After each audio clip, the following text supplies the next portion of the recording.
আসসালামু আলাইকুম রহমতুল্লাহি ওয়া বারাকাতুহু। এখন আমি আছি সদরঘাট, ঢাকা। এইখানেই অবস্থান করতেছি, যেহেতু একা আসছি যার কারণে একটা ছবি টবিও তুলতে পারতেছি না। এই দেখেন কত সুন্দর সুন্দর জায়গা। তো যাই হোক, ছবি কি আর তুলব, যেহেতু ব্যবসার কারণে আসছি।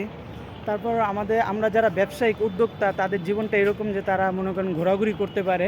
এখন ছোট উদ্যোক্তা, তাই দেখেন দেশেই মনে করেন ঢাকা শহরই পুরাটা ঘুরতেছি আলহামদুলিল্লাহ। আর কারো আন্ডারে যদি জব করতাম বা চাকরি করতাম, কখনো ঘোরাঘুরি করতে পারতাম না। একটা ঘন্টা ছুটির জন্য মনে করেন অনেক কাহিনী করতে হইতো। আর এখন দেখা যায় নিঃস্বাধীনভাবে ঘুরতেছি, যেখানে মন চায় ওইখানে যাইতেছি, কারো কাছ থেকে পারমিশন নেওয়া লাগতেছে না। এটা হচ্ছে সবথেকে বড় কথা। হচ্ছে সকালে 10:30টার দিকে রওনা দিয়েছি, যেহেতু আমার বাসার কাছেই। কাছেই বলতে মোটামুটি দূরও আছে। আর যারা চিনে তাদের জন্য সব কিছু, আর যারা ঢাকা শহরে চিনে না তাদের জন্য অনেক দূর মনে হবে বা অনেক মনে করেন কষ্টদায়ক আর কি ফিল করবে। কারণ আমরা সচরাচর বিভিন্ন জায়গায় ব্যবসা বাণিজ্য করি, বিভিন্ন জায়গায় যাইতে হয়, আমাদের অভ্যাস হয়ে গেছে। তো যাই হোক, এই দেখেন সদরঘাট। পরিবেশটা খারাপ না, চলে। তবে আপনি জিঞ্জিরা বা কেরানীগঞ্জ এখানে যাইতে পারবেন। এখানে বেশিরভাগ ব্যবসায়িকরাই আসে, যাতায়াত করে। আর যারা বিভিন্ন গ্রামে চলে যায় তারা আসে আর কি। এখান থেকে বিভিন্ন পটুয়াখালী, বরিশাল, আমার গ্রাম হচ্ছে পটুয়াখালী।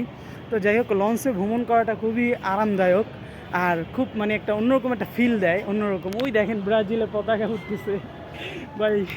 যাই হোক, আমার জন্য দোয়া কইরেন, আমার পেজটা ফলো দিয়ে পাশে থাকবেন। আর সুন্দর সুন্দর ভিডিও পাইতে অবশ্যই ইউটিউব চ্যানেলে সাবস্ক্রাইব করবেন। আর অতি শীঘ্রই আপনাদের মাঝে নতুন ক্যামেরা, নতুন ফোন ইনশাআল্লাহ আনবো।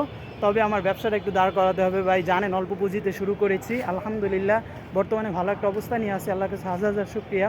আর সবথেকে বড় কথা হচ্ছে আমি স্বাধীনতাভাবে চলাফেরা করতে পারতেছি। এটাই হচ্ছে সবথেকে বড় কথা। অন্যের আন্ডারে চাকরি করলে ভাই জীবনেও স্বাধীনতা পাইতাম না। এটা হচ্ছে সবথেকে বড় কথা ভাই। যাই হোক, ভালো থাকবেন, সুস্থ থাকবেন, দেখা হবে অন্য কোনো ভিডিওতে।